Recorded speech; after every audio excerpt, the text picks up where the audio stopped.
Morning students, today we are going to start exercise 3.3 and here first question is given a parallelogram ABCD, complete each statement along with the definition or property used. That means हमें एक parallelogram बना हुआ है ABCD, हमें इसमें क्या करना है कि डेफिनेशन और प्रॉपर्टीज़ यूज़ करते हुए हमें जो फिलिंग द ब्लैंक्स दिए हुए हैं कि AD किसके इक्वल होगा, OC किसके इक्वल होगा, वो हमें लिखने। तो यहाँ पर हमारा फर्स्ट क्वेश्चन है कि AD किसके इक्वल होगा। तो हमें सबसे पहले first of all we should know the basic definition related to parallelogram. That means कि पैरेललोग्राम क्या है, कैसा होता है, उसकी प्रॉपर्टीज़ क्या है। तो पैरेललोग्राम एक क्वाड्रिलेटरल होता है, मतलब 4 साइड वाला फिगर होता है जिसमें अपोजिट साइड्स पैरेलल और इक्वल होती हैं। तो अपोजिट साइड हमें यहाँ पर भी जैसे दिख रही होंगी कि ये दोनों साइड्स क्या हैं, इक्वल भी हैं और दोनों पैरेलल भी हैं। उसके बाद दूसरा इसमें क्वालिटी मतलब प्रॉपर्टी होती है कि opposite angles are equal. Opposite angles like A and C angles, D and B angle, opposite angles जो होते हैं वो इक्वल होते हैं। इसके बाद में एडजेसेंट एंगल का जो सम होता है वो सप्लीमेंट्री होता है, 180 डिग्री होता है। एडजेसेंट मीन्स जो एक ही मतलब जो लाइन सेगमेंट पर बनते हैं, लाइक ए और डी एक ही लाइन सेगमेंट पे बने तो ए और डी का सम जो होगा वो 180 होगा। ऐसे ही सी और डी का सम जो होगा वो 180 होगा, बी और सी का 180 होगा और ए और बी का 180 होगा। इसके बाद नेक्स्ट हमारा प्रॉपर्टी है कि डायगोनल जो होते हैं वो बाइसेक्ट करते हैं एक दूसरे को, मतलब कि डायगोनल एक दूसरे को बाइसेक्ट करते हैं, मतलब एक दूसरे को सेंटर में से कट करते हैं। दैट मीन्स क्या हो जाएगा कि ये जो है ओ ए जो है वो ओ सी के इक्वल होगा, क्योंकि जो बी डी है उसने इन दोनों को बाइसेक्ट कर दिया और जो बी डी है उसको ए सी ने बाइसेक्ट किया, तो ओ बी और ओ डी इक्वल हो जाएंगे। तो ऐसे करके अब हमें आगे जो फिलअप्स दिए हैं उसे फिल करना है। तो first of all A D किसके इक्वल होगा, तो ये ए डी जो है वो किसके इक्वल होगा, हमारे बी और सी के, क्योंकि opposite sides equal and parallel होती है। नेक्स्ट आपका पूछा है कि एंगल डी सी बी किसके इक्वल होगा। एंगल डी सी बी, आपको पता होगा कि एंगल में हम जो बीच वाला होता है वो वाला देखते हैं, मतलब जिससे एंगल स्टार्ट होता है और जिस पर ख़त्म होता है वो नहीं देखना होता है, मिड पॉइंट देखना होता है। तो सी वाला एंगल किसके इक्वल है, एंगल ए के इक्वल होगा, because opposite angles are equal in parallelogram, opposite angles equal होते हैं। तो यहाँ पर डी सी बी था, डी सी बी, तो हमें यहाँ पर डी ए बी लिखना है क्योंकि सी और ए दोनों इक्वल है, बाकी जो है डी और बी कॉमन रहेगा। नेक्स्ट हमारा है ओ सी। तो ओ सी हमें पता है कि डायगोनल का जो है पार्ट है ओ सी, तो ओ सी किसके इक्वल हो जाएगा, ओ ए के, जो कि हमें पता है कि डायगोनल्स क्या होते हैं, बाइसेक्ट करते हैं एक दूसरे को। और फोर्थ वाला हमारा है कि measure of angle D A B और measure of angle C D A किसके इक्वल होगा अगर दोनों को प्लस कर दिया जाए। तो अभी हम देख लेते हैं कि डी ए बी मतलब कि एंगल ए वाले की बात की जा रही है, और सी डी ए मतलब एंगल डी वाले की, मतलब एंगल ए और डी को प्लस करने पर क्या आएगा। तो हमारा अभी हमने पढ़ा था कि एडजेसेंट एंगल सम 180 डिग्री होता है, तो यहाँ पर क्या हो जाएगा, 180 डिग्री हो जाएगा। Number 2 is consider the following parallelogram, find the value of the unknown X Y Z. That means ये पैरेललोग्राम्स बने हुए हैं सारे और हमें क्या करना है, हमें एक्स वाई और जेड की वैल्यूज सबके अंदर फाइंड करनी है। सो फर्स्ट हमारा दिख रहा है हमें कि ए बी सी डी एक पैरेललोग्राम बना हुआ है जिसमें कि बी 100 है और यहाँ पर एक्स वाई एंड जेड, हमें इन तीनों की वैल्यूज फाइंड करनी है।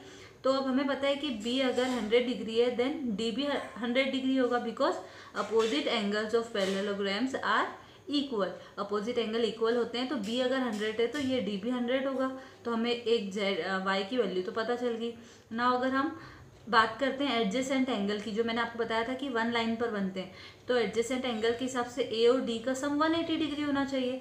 और अगर y 100 है तो ये कितना हो जाएगा, 80। दैट मीन्स दोनों को हम जब ऐड कर देंगे तो 180 हो जाएगा। तो इसका मतलब कि ये 100 आ गया हमारा, ये वाला हमारा 80 आ गया। अब अगेन अपोजिट एंगल्स हमें पता है इक्वल होते हैं, तो अगर z 80 डिग्री है तो y हमारा x भी क्या हो जाएगा, 80 डिग्री हो जाएगा। तो हम एक बार इसका सॉल्यूशन देख लेते हैं। सॉल्यूशन हम देख लेते हैं। तो यहाँ पर ये सॉल्यूशन है इसका, यह डायग्राम है। तो यहाँ पर जैसे A B C D parallelogram है, तो ए और बी, ये ए और बी जो है इन दोनों का सम क्या होना चाहिए, 180 डिग्री होना चाहिए, क्योंकि एडजेसेंट एंगल सप्लीमेंट्री होते हैं। तो ये 100 है तो जेड वाला हमारा क्या आ गया, 80 आ गया। फिर उसके बाद में हमें पता है कि बी और डी दोनों अपोजिट एंगल से इक्वल है, तो हमने लिख दिया अपोजिट एंगल्स हैं इसीलिए इक्वल है। और फिर उसके बाद जेड और ये एक्स भी अपोजिट एंगल है, तो ये दोनों भी 88, ये 80 था तो ये भी 80 हो जाएगा। तो ये हमारा पूरा सॉल्यूशन यहाँ तक कंप्लीट हो गया हमारा। Now next question is next question है हमारा कि ये एक फिगर वापस बना हुआ है, ये 50 डिग्री का एंगल है, यहाँ पर हमारा एक्स है, ये वाई है हमारा और ये जेड है। अब हमें वैल्यूज फाइंड करनी है। तो अब हमें पता है कि अपोजिट एंगल्स इक्वल होते हैं। तो ये 50 डिग्री है तो इसके जस्ट अपोजिट में जो है वो यहाँ पर ये एंगल होगा। ये बना हुआ नहीं है तो हम बना लेते हैं और इसको कुछ भी हम नाम 1 2 जो भी चाहे दे सकते हैं, PQR which we want sorry. तो यहाँ पर 50 डिग्री है तो ये जो एंगल यहाँ पर आएगा वो भी 50 डिग्री हो जाएगा। तो ये दोनों एंगल हमारे 50 डिग्री के हो गए क्योंकि अपोजिट एंगल्स आर इक्वल। अब ये वाला अगर 50 डिग्री का एंगल है तो हमें पता है कि ये पूरा जो होता है ये लीनियर पेयर होता है स्ट्रेट एंगल 180 डिग्री का। तो ये अगर 50 है तो ये वाला हमारा कितना हो जाएगा 130 डिग्री, बिकॉज क्या है ये पूरा लीनियर पेयर 180 डिग्री का होता है। ये हमारा अगर 130 है, ये वाला हमारा 50 है तो ये वाला हमारा 130 हो जाएगा। तो एक एंगल हमें यहाँ पता चल गया कि ये 130 है। नाउ हमें पता है कि ये एडजेसेंट एंगल्स है जिनका सम सप्लीमेंट्री 180 होता है। तो ये 50 है तो अगेन ये क्या हो गया हमारा 130 हो गया। तो ये भी हमारा 130 आ रहा है और ये वाला भी हमारा 130 आ रहा है और ये दोनों अपोजिट एंगल्स हैं तो ये भी हमारे क्या आएंगे 130 आएगा। तो इसका मतलब इस वाले सम में हमारा जो है एक्स वाई जेड तीनों ही इक्वल आ रहे हैं और तीनों की वैल्यू हमारी क्या है 130 डिग्री है। एक बार हम सॉल्यूशन देख लेते हैं इसका भी।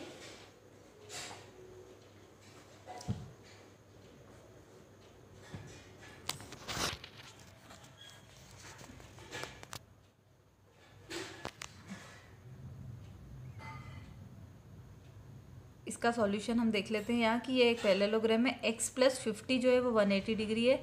ये x और 50 180 डिग्री क्योंकि एडजेसेंट्स है। तो ये हो गया हमारा। फिर ये वाले दोनों अगर हम देखें तो अपोजिट एंगल से x और y इक्वल हो गए तो 130 हो गया।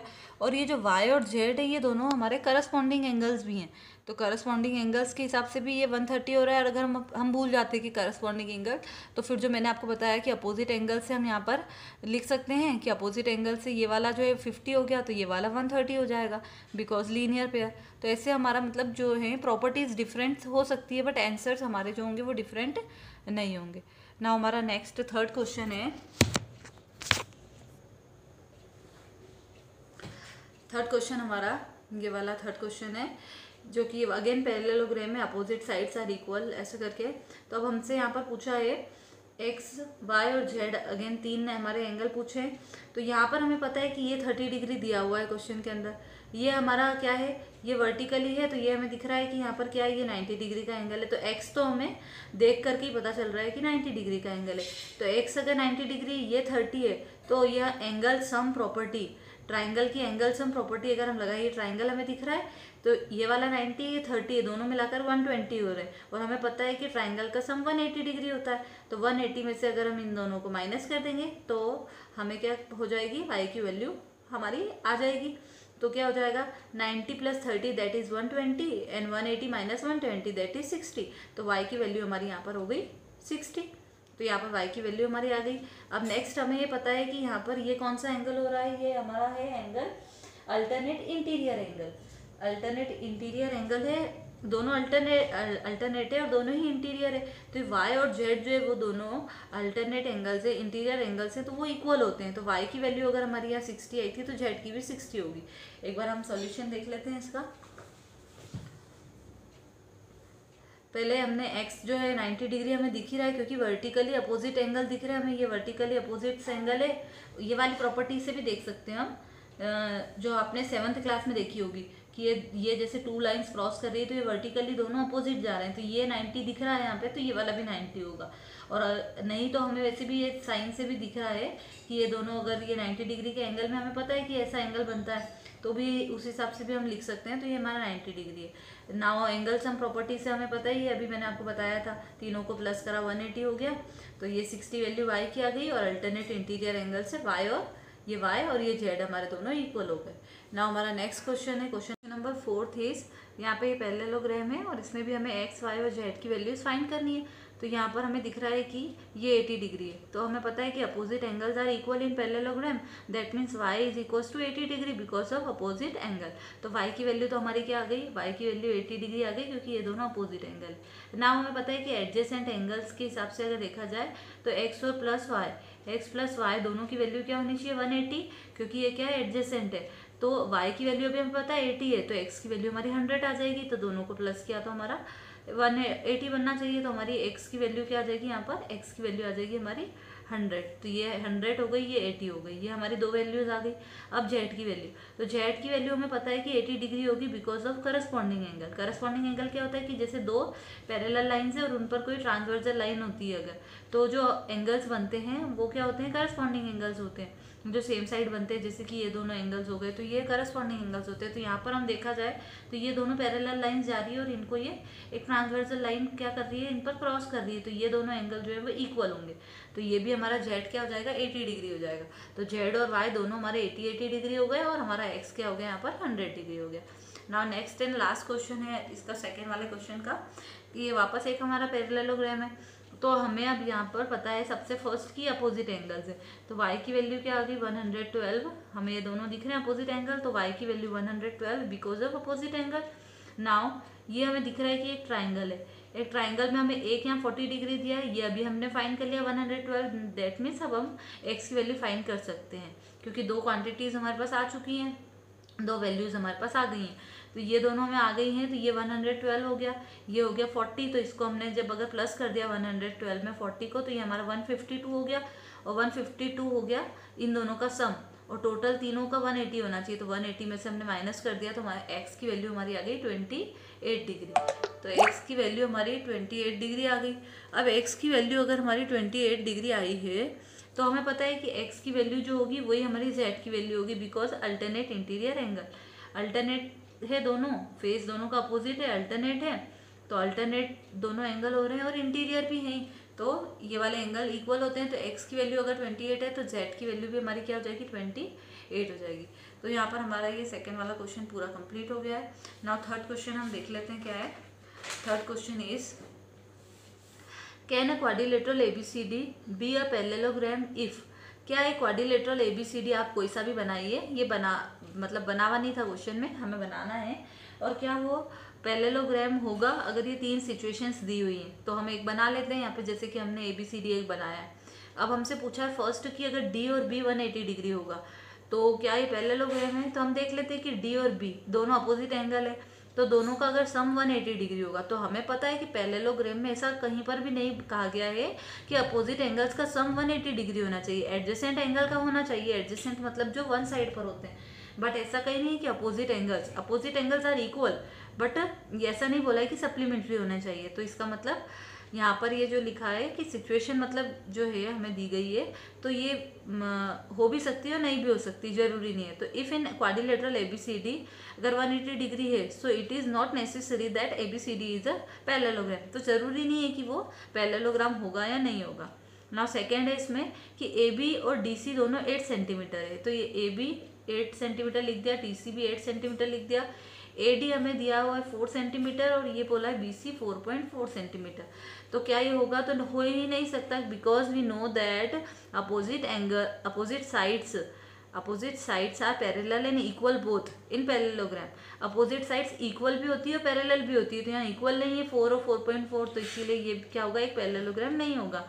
Now third situation is angle A is 70 degree and C is 65 degree. तो हमें पता है कि भाई अपोजिट एंगल्स इक्वल होते हैं, तो A अगर 70 है तो C को भी 70 होना पड़ेगा, तो अगेन ये पैरेललोग्राम नहीं है। तो कंक्लूजन क्या निकला कि ये एक पैरेललोग्राम नहीं है। Now fourth question is, draw a rough figure of a quadrilateral that is not a parallelogram. आपको एक क्वाड्रिलेटरल यानी 4 साइड वाला फिगर बनाना है जो कि पैरेललोग्राम नहीं होना चाहिए, but has exactly two opposite angles of equal measure, but उसके अपोजिट एंगल्स क्या होने चाहिए, इक्वल होने चाहिए।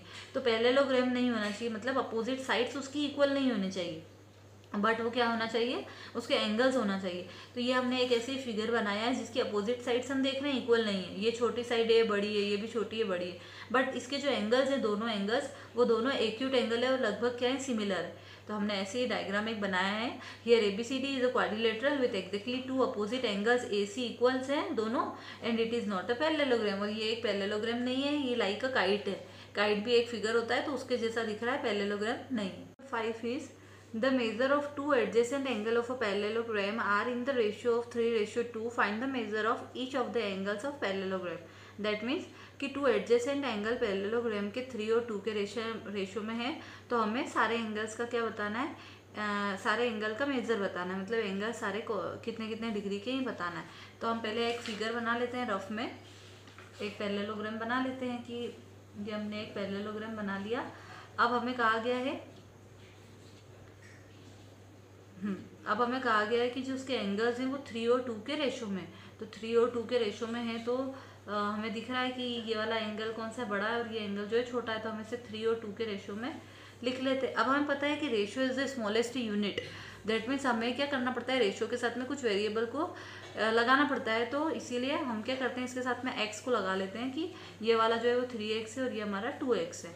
अब हमें पूछा गया है कि सारे एंगल का मेजर, तो हमें ये पता है कि एडजेसेंट एंगल क्या होते हैं, एडजेसेंट एंगल ऑफ पैरेललोग्राम क्या होते हैं, आर सप्लीमेंट्री। इनका जो सम होता है वो 180 डिग्री होता है। तो हमें पता है, इसीलिए 2x और 3x का सम क्या हो गया, 180 डिग्री हो गया।